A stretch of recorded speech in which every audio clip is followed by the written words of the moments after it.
In the 6th year after the divorce, I ran into Margarita at the cake shop. When the clerk saw her, she showed a familiar smile. Professor Castillo, here again to buy strawberry cake for your husband. Same as usual, right? I've already packed it for you. Margarita Castillo nodded. Seeing the 2 boxed mango cakes in my hand, she took the initiative to tell the clerk, put his on my bill as well. I politely refused and took out my phone first to scan and pay, but she swiped her card faster. This cake is $598 per piece. You used to have to save for a long time before you were willing to buy even one piece. I'm a university professor after all. Financially, I'm a bit better off than you. Don't stand on ceremony. I still refuse to accept it. She glanced at my outfit and sighed. Fabian, it's been so many years. Are you still sulking?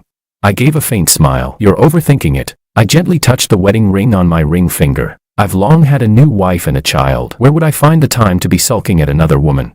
Chapter 1. Margarita moved too fast and swiped her card before I could stop her. I refused to accept it and insisted on paying for myself. The shop clerk gave an apologetic smile. Sir, I'm really sorry, but this lady has already paid for you. Maybe you can transfer the money to her.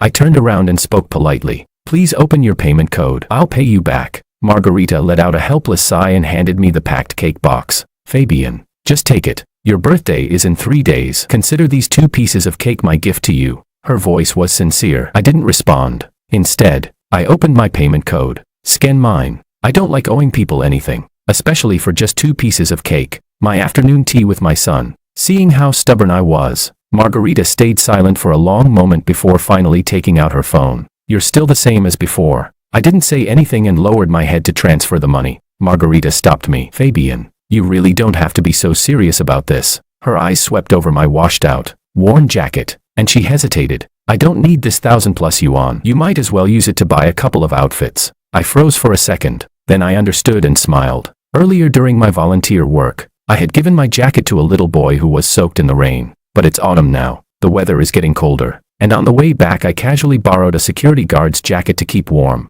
Margarita probably thinks I'm doing very poorly these days. I didn't bother explaining. I simply said, thank you, and turned to leave. But someone grabbed my arm from behind. Let me drive you. I stiffened and shook her hand off. That won't be necessary. Your husband might misunderstand. Margarita's hand, which had been reaching out to take mine again, froze awkwardly. She knew. Her husband, 8 years younger than her, was the type who loved to act cute and get jealous. Fabian. Margarita still grabbed my arm. How about we exchange contact information?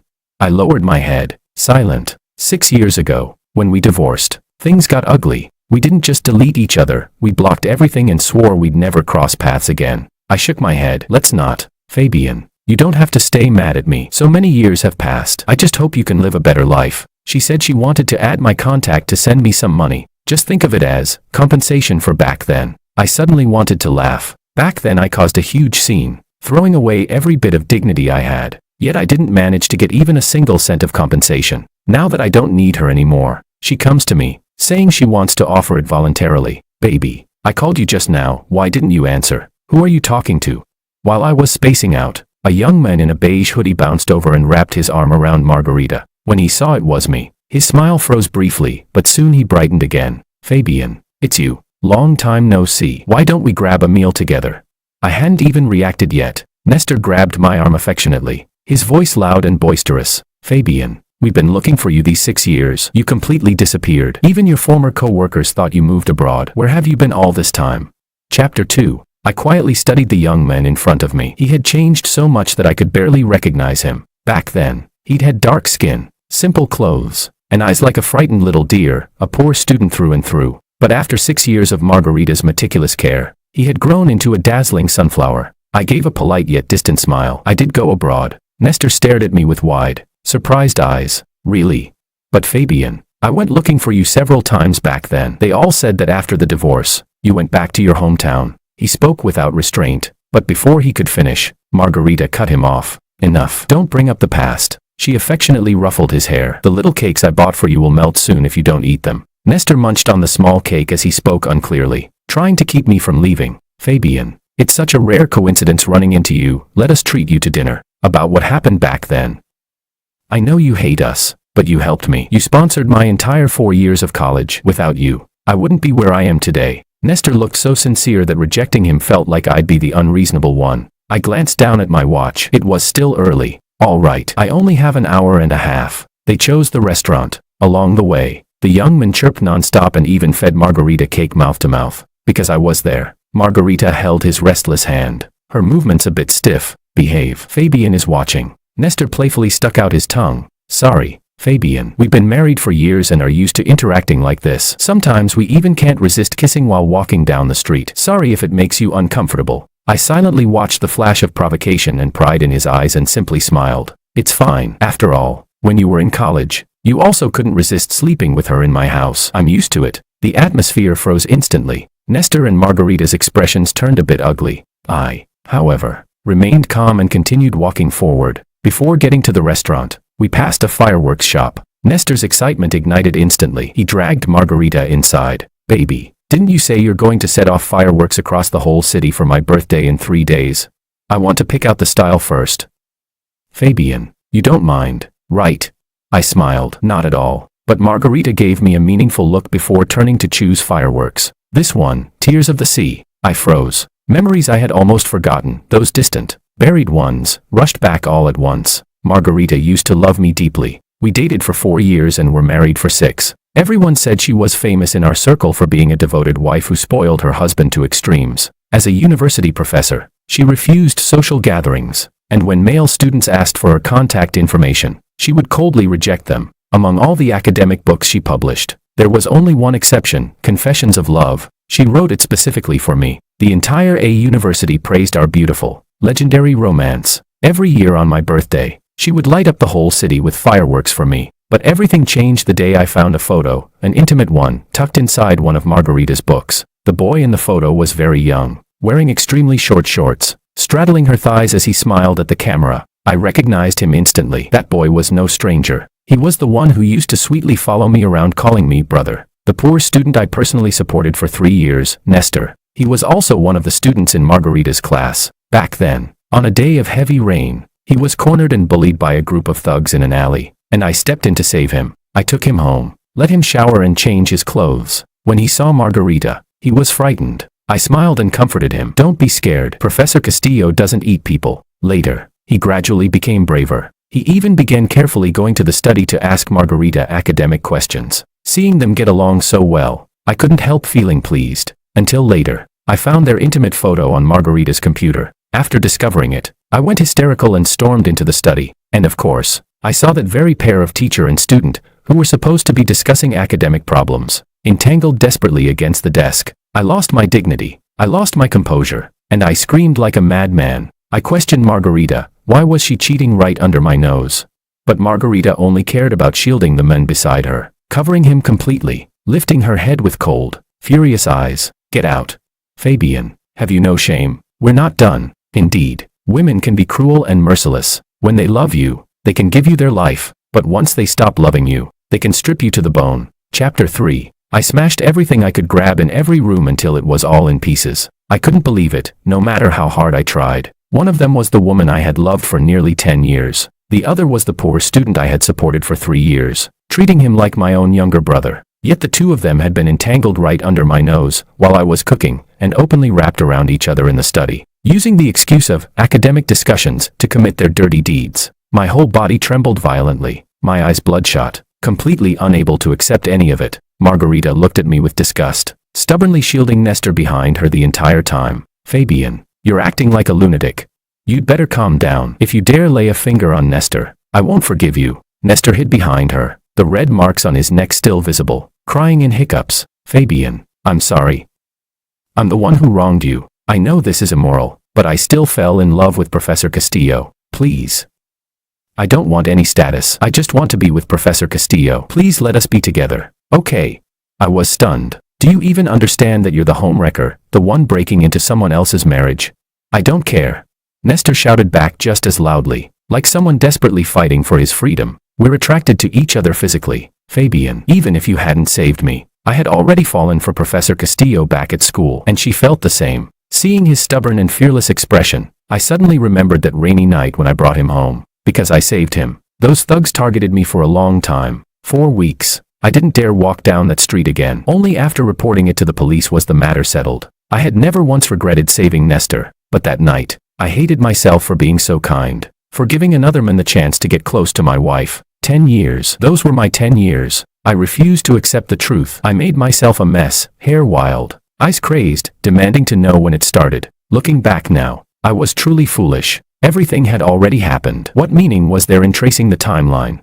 But back then, all I had was fire, rage blistering in my chest. I was full of the fury of betrayal. Fabian, stop making a scene. Nestor needs to focus on his studies. He won't fight you for anything, and he doesn't want any status. After putting her clothes back on, Margarita had the audacity to comfort me confidently. You won't need to sponsor Nestor anymore. I'll take care of all his expenses. Nestor never returned to our home again, but the places they went on dates became more and more numerous. Cafes, restaurants, libraries, even hotels. I began observing them like a lunatic. Margarita never used to work on Saturdays, but ever since she grew close to Nestor, she suddenly had to go to the university every Saturday. I turned into a stalker, following her by taxi, and I saw them kissing passionately under the teaching building. Losing control, they climbed into that car, the car I had bought as a birthday gift for Margarita. Minutes later, it began rocking, steadily, rhythmically. That time, I rushed forward and smashed the car on the spot, leaving them both utterly embarrassed. But Margarita was determined to protect him. She treated me like a madman and had security throw me out. Chapter 4. For a long period afterward, I caused many disgraceful scenes. I put up banners and made a scene at the university where Margarita worked. Even going to Nestor's classroom, I wished the whole world would know he was the homewrecker. He was the poor student I had sponsored, someone I once treated like my own younger brother. The better I had treated him, the more I hated him now. There were so many women in the world, why did he have to covet my wife? I wanted to tell everyone he was an ungrateful backstabber, and that Margarita was the most deceitful liar under the sun. Our once beautiful love had already been torn beyond recognition. Afraid I would escalate things and ruin Nestor's reputation and academic future, Margarita hired bodyguards to keep me confined. I even hurt myself many times. That feeling of being abandoned by the whole world, like swallowing bitterness with no way to speak it out, drove me to desperately seek an outlet. Back then, whenever I so much as got a small cut, Margarita would frown in heartache, but later, she became more and more impatient. When she saw a gash the length of her palm on my body, she only yelled at me in disgust. Enough. If you want to die, go someplace far away. What's the point of these pathetic tricks? Fabian, I originally had no intention of divorcing you. As long as you turned a blind eye like before, I can make you my husband for the rest of your life. But now, I'm afraid you're no longer fit for the role. Later, I swallowed sleeping pills, was taken to the hospital, and failed to die. When I woke up, I finally understood. I signed the divorce papers. In the blink of an eye, 6 years had passed. My thoughts returned to the present. Nestor had already picked his fireworks. We're getting this one, Tears of the Sea. Baby, I want the same kind of fireworks you set for Fabian back then, the kind that explodes midair and shows words. I want you to write, Nestor, I love you. Margarita smiled fondly and agreed to everything. Soon, they chose a restaurant near a university for dinner. Fabian, the food here is amazing. Margarita and I come here all the time. You probably haven't had it in ages, right? Nestor held the menu excitedly, introducing the dishes to me. I maintained my faint, polite smile. I got tired of Western food when I was abroad. You two decide. After Nestor graduated, I heard he couldn't find a job, so Margarita used her own connections and influence to keep him at the university. Everyone praised them as a model couple, and I simply lowered my head with a faint smile. Indeed, other people's words are just words. They're never reliable. Nestor glanced at my clothes with a complicated expression. Fabian, what kind of work are you doing now? I paused for a moment, then answered honestly, I don't have a job at the moment. Nestor's expression instantly turned into a predictable I knew it look. He sighed. What happened back then was our fault. If you're unemployed, my wife and I can help. I heard a university is hiring security guards. I think you'd be pretty suitable. Margarita frowned slightly. Nestor. What? Did I say something wrong, baby? Nestor looked innocent and clueless. I'm just trying to help. Fabian clearly hasn't been doing well these past few years. I want to give him a hand. Seeing that I didn't deny it, Margarita didn't rebuke him further. She only turned to me and said, Nestor talks like this, careless and straightforward. Don't take it to heart. I gave a faint, ironic smile. Thanks, but you don't need to worry about my affairs. Just then, my wife Rowena called. Fabian, I just picked up our daughter from school. Where are you? Didn't you say you wanted hot pot? I've brought Autumn along. We're coming to meet you. I replied gently. Okay, I'm at the Western restaurant across from a university. When I hung up, the two of them stared at me suspiciously. Fabian, don't you have no family left in a city? Who just called? I smiled lightly. My wife. Both of them froze instantly. Nestor even shot up from his seat in shock. Fabian, you got married? Margarita's face suddenly turned pale. Fabian, there's no need to put on a front. If you're single, you're single, why lie? Chapter 5. I froze for a moment, the words of explanation rising to my throat, only to be swallowed back down in an instant. Why should I explain anything to her? A woman who hasn't even been worth the regard one gives a stranger. Someone I erased from my life 6 years ago. I'm not lying, I'm full. You all take your time. I stood up to leave, but she yanked me back. Fabian, make yourself clear before you go. I obviously asked friends in the circle to look into it. It's impossible that you're married. I couldn't help but laugh as I turned around. And what makes you so sure of that? Margarita's expression darkened. She couldn't answer, yet her eyes and her face had already betrayed what she was thinking. Margarita always carried that lofty, superior air. She'd witnessed firsthand the mess I made back then, how I fought tooth and nail to avoid divorce. So she convinced herself that even if I did divorce, I would regret it, that I would be waiting, head raised, hoping she'd turn back one day. All these years, after I married Rowena, she had sealed off every single piece of information about me. Even private investigators paid hefty sums couldn't dig up the slightest trace, which was why rumors kept spreading. Some said I'd gone abroad, others said I moved to the countryside. All false. No one knew how happy I'd been with my wife, my child, our family. Margarita still refused to believe it. Her face was pale as she clung desperately to the same question. Are you actually married, or just dating that woman? Fabian, even if you really want to enter marriage again, you need to keep your eyes open. What have you gained from being with her? Look at how you're dressed right now. Don't cheapen yourself like this, you deserve better. Margarita looked completely agitated. I, however, felt utterly baffled. Who I marry, what does that have to do with you? Besides, no matter how bad someone might be, they could never be worse than you, could they? It must have been this coat I borrowed from the security guard, making her assume my life had fallen apart. I said I'm doing well. I don't need your concern. I pulled again. Harder. Still didn't break free. Margarita clutched my wrist tightly, her knuckles turning white. Nestor had been watching for a while. He suddenly forced a smile and spoke. Honey, look at you. You're scaring Fabian. If Fabian says he's married, then it must be true. His words were barbed. His gaze slid toward the wedding ring on my finger, as if verifying whether it was real. But Fabian, that rock on your ring, if it's real, it's worth at least hundreds of millions, right? My wife has a point too. There are all kinds of women out there. You better make sure you're not getting conned. As he spoke, he playfully twisted the ring on his own finger in a showy manner. Look, Margarita's a university professor, and even she could only give me a 12-carat diamond. But yours. The implication was clear. He was suggesting the ring my wife gave me was fake. Since he was that ignorant, I couldn't be bothered to argue. Thanks for the reminder. I was just about to yank my arm free from Margarita when steady footsteps echoed from the entrance of the restaurant. Fabian. Chapter 6. Rowena was dressed in a striking crimson dress, her figure elegant and her presence unmistakably commanding. In her arms was a little girl with twin braids, my daughter, Autumn. The moment she saw Margarita gripping my hand, her brows tightened ever so slightly. She strode over quickly and, without fanfare, pulled me behind her. This lady, you were just grabbing onto my husband and wouldn't let go. Is there a problem? Her voice wasn't loud, yet it carried an undeniable force. Margarita's expression changed instantly, especially when she recognized Rowena. Her face drained of all color. Who in the capital didn't know Rowena? Back then, when she returned from Wall Street to take over her family's business, she was ruthless, efficient, and within a few short years, she became one of the dominant powers in half the entertainment industry. A university professor like Margarita. In front of her was nothing. President Rowena. Margarita's hand froze midair, her tone shrinking by the second. I'm Fabian's ex-wife. Ex-wife? Rowena raised an eyebrow, then lowered her gaze toward me, her expression softening instantly. Fabian, why didn't you ever mention it? I really thought your ex-wife was dead. Margarita's face flushed a livid blue, her eyes wide with disbelief. I simply smiled faintly. Not an important person. No need to bring her up. Autumn peeked out from behind Rowena and called, Daddy. I crouched down to pick her up. She kissed my cheek and said in her sweet, soft voice, Mommy said Daddy was talking to a bad person. Autumn will protect Daddy. Nestor's face turned blue, then white, then blue again as he forced a smile. So Fabian's wife is President Rowena.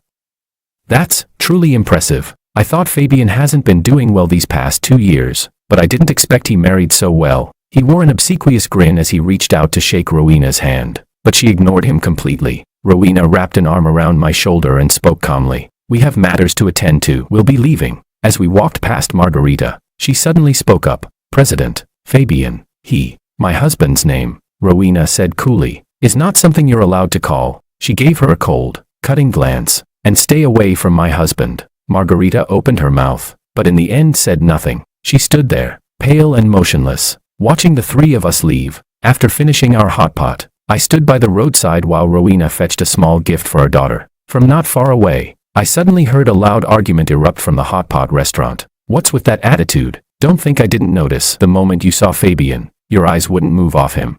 And you dare say you forgot him? Ask yourself, have you really forgotten Fabian?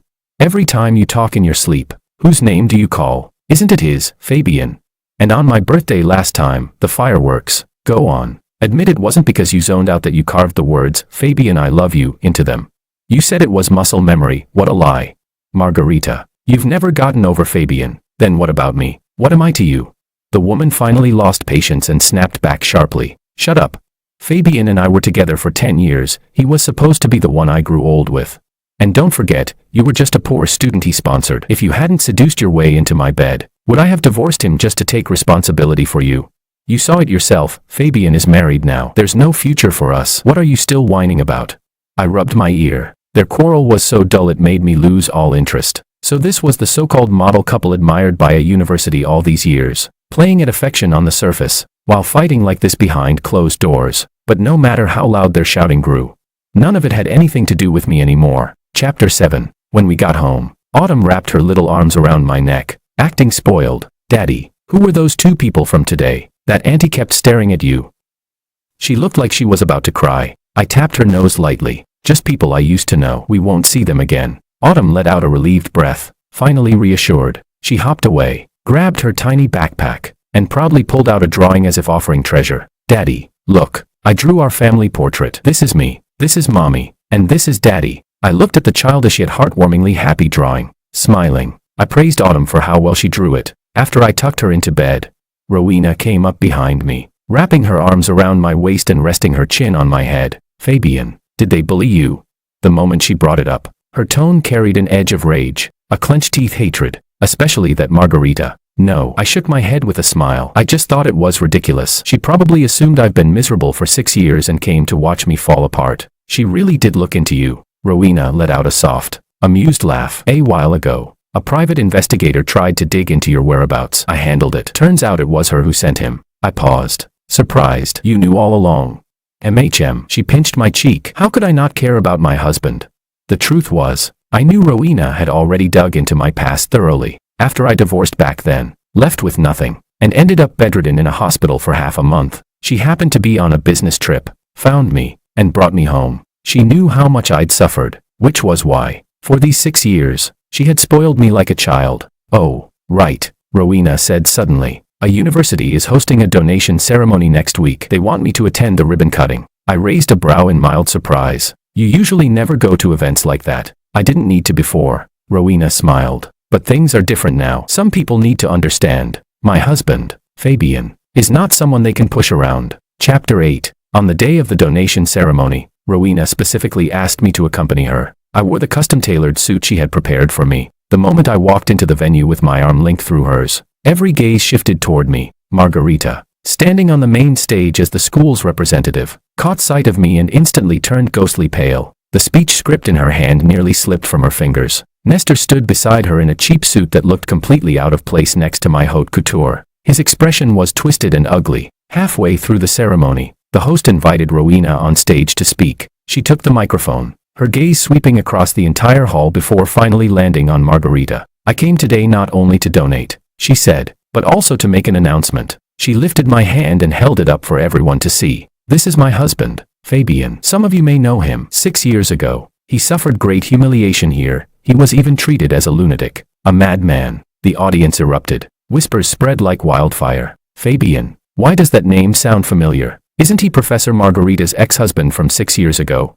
Right. I remember he caused a huge scene on campus, saying he wanted to catch someone cheating, but the matter was suppressed later. Someone claimed he was a mentally unstable intruder. My God, and he turned out to be President Rowena's mysterious husband. Rowena surveyed the crowd with commanding authority. Her voice echoed again, clear, firm, powerful. The student my husband once sponsored became the third party who destroyed his marriage. The wife he loved for 10 years discarded him like trash. Today, I stand here to tell certain people, my husband, the man of Rowena, is not someone others get to bully. As for the debts of the past, We'll settle them slowly. Margarita's face was as white as paper, her entire body trembling. Wife, he came here for revenge. Nestor could barely stand. He nearly fainted and had to be supported by a nearby teacher. I watched them, pathetic and humiliated. Yet there was no satisfaction in my heart, no thrill of revenge, only calm, because I had already let go. Whether they were once triumphant or now being utterly disgraced, none of it had anything to do with me anymore. Chapter 9. After the ceremony ended, Margarita rushed toward me like someone who had lost her mind. Fabian, listen to me. I was blinded back then. I regret it. I truly regret it. I was slightly stunned. Margarita had always cared most about her image, her tone, her posture, her dignity. She would never raise her voice in public, let alone behave in a way that would tarnish her reputation. But now, she was clutching that old love confession journal she once wrote for me, saying she regretted everything. Rowena stepped in front of me, shielding me as she said coldly, Professor Castillo, please respect yourself. I still have things to say to him. Margarita looked at me with red, tear-filled eyes. Fabian, let's start over. Okay, I'll divorce Nestor. Everything can go to him. I just want you. I cut her off with a quiet laugh. You think that's possible? When you locked me up like a madman, watched me hurt myself and did nothing. When you told me to go die somewhere, why didn't you think of today? You said you had to take responsibility. So you divorced me and married someone else. And now you want to give up again. So I should divorce my wife for you. On what grounds? My voice was calm, too calm. My life is good now. I have a wife who loves me. I have a lovely daughter. My story has already turned the page. You and Nestor are just trash I threw away years ago. There's no need to pick it back up. Margarita froze, tears suddenly streaming down her face. I know I was wrong. Fabian, just give me one more chance. Rowena let out a cold, mocking laugh. My husband did give you chances more than once. You destroyed all of them with your own hands. 6 years ago, she signaled to security. Escort Professor Castillo out. Don't let her be an eyesore. As Margarita was dragged away, Nestor suddenly rushed over, pointing at me and screaming, Fabian, you bastard. You did this on purpose. This whole stunt today, just to humiliate us. Right, you just wanted to ruin us. You disappeared for 6 years, but deep down you never forgot revenge. You planned this for 6 years, all to destroy us. Now, it was his turn to be treated like a lunatic. Rowena's gaze sharpened. Immediately, security stepped forward, covered his mouth, and dragged him away. No need to waste time on people like him. Rowena took my hand. Let's go home. I only glanced back one last time. Cause and effect always come full circle. That much is true. Chapter 10. After that day, Margarita and Nestor's lives fell completely apart. Rumors began spreading through the university about how they had once destroyed someone else's family. No one signed up for Margarita's classes anymore. Every course she taught was flooded with negative evaluations. Some students, young and full of righteous fury, even shouted openly in her lectures, "We don't want a professor with a messy personal life and no morals. Get out of our classroom." As for Nestor, his colleagues whispered behind his back nonstop. It wasn't long before the school fired him. I heard they argued every day. Margarita accused Nestor of being a walking disaster who ruined her life. Nestor screamed back that she was ungrateful, that without him making the first move, she would have never dared divorce in the first place. They fought from morning until night, breaking everything in their home, just like Margarita and I back then. Margarita tried to find me several times. She waited for me at the familiar cake shop, but I never appeared. Since the nanny usually picked up desserts for me, only once did she actually run into me there. I happened to go myself that day. Later, I heard she somehow discovered the volunteer center I used to help at. She finally managed to corner me. Fabian, back then you were the only husband I recognized in my heart. But after everything blew up, I couldn't ignore Nestor. He was so young. I had to take responsibility for him. Fabian, I've been looking for you for 6 years. Hearing such hypocrisy made me want to laugh. Looking for me? For what? To bully me more? To torment me harder because you didn't feel satisfied back then? Do you want to drive me out of this city again? Would that finally make you happy? Margarita's face drained of color. And no. I never thought of that. Fabian, I can't sleep anymore. Every night, I think of you. I think of the 10 years we spent together. 10 years. Fabian. A cold smile tugged at my lips. In the year she cheated, I had begged. I had broken down. I had hurt myself again and again. I questioned her with the same pain. We were together for 10 years. Doesn't that mean anything? And what did Margarita say back then? If you're done making trouble, just sign the divorce papers. I don't have time for your nonsense. Now she regrets it. Too late. I pushed her aside coldly. Move. My wife is waiting for me just ahead. If you upset her, forget losing your job at a university. You won't even be able to stay in this city. Margarita went pale, forced to step aside, but afterward, she didn't stop. Instead, she began following me every few days. Margarita once got drunk and staggered to the bottom of our building, shouting my name toward the upstairs windows, crying that she missed me. Rowena was so furious her face turned dark. Without a word, she ordered security to drag Margarita to the police station and file a harassment report. Later, I heard Margarita and Nestor had a huge fight, a violent one, leaving them both bloodied. They finally divorced. Nestor took more than half of her assets in the settlement, then immediately ran off with a rich second-generation socialite. Margarita was left alone, suspended from her teaching position. She began drinking every day, wandering the streets like a deranged vagrant. Sometimes Autumn would ask, "Mommy, where did that crazy auntie go?" Rowena would hug her and smile, because she did something wrong. "Sweetheart," she has to spend time reflecting, leaning against Rowena, watching the sunlight spill through the window. I felt a gentle warmth in my chest. The scars from years ago may still exist, but they no longer hurt. Those who betrayed me eventually faced the consequences they deserved. And after weathering storms, I finally met the rainbow that belonged to me. I finished the last sip of milk and looked outside. Rowena changed into her fluffy pajamas and slipped into my arms. "Husband, aren't you going to sleep?" A soft feeling bloomed in my heart as I held her close. "Outside, you're still a cold, domineering CEO. Who would have thought you turn into a clingy little sweetheart at home?" Rowena buried her face against me, rubbing against my chest like a spoiled kitten. "I want to hug my husband and cling to my husband. Who's going to stop me?"